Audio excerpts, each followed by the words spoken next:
So you want whatever's going to come next to serve to serve the best purpose for the hook. So that's where I'm trying to decide if I want to put this here. So whether or not do I want hi, I'm River, your soon to be favorite graphic artist, or do I want why hire me when I'm new? So I think I'm more interested in that being part of the potential hook than that. And then, so I'm River. And then this is just a nice little intro, right? And again, this is more about them. So taking stuff off their plate.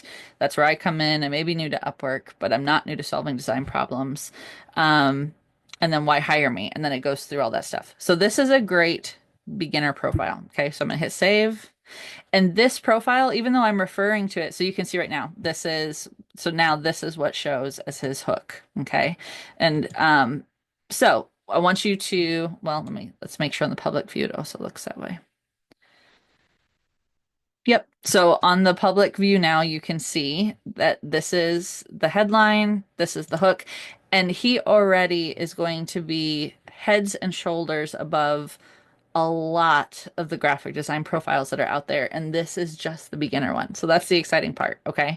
So in your written tutorial, again, you're going to have the links to everything that we just went through, all the prompts we just went through.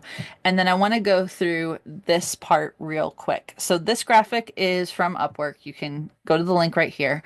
But what I want you to do, so now that we've done the major part I wanted to do, we did the initial setup and you've got your minimum viable profile.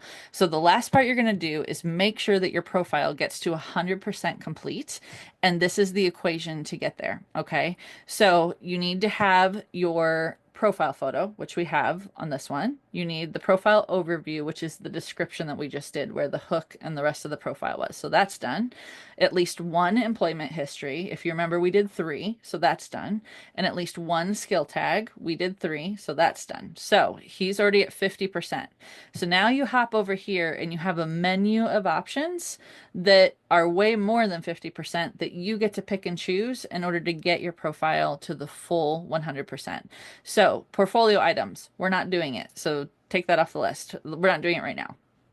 Additional employment history up to 20% more if you do two more listings, which is why I said if you can, make it three. So we did on his, so now we're up to 70, right?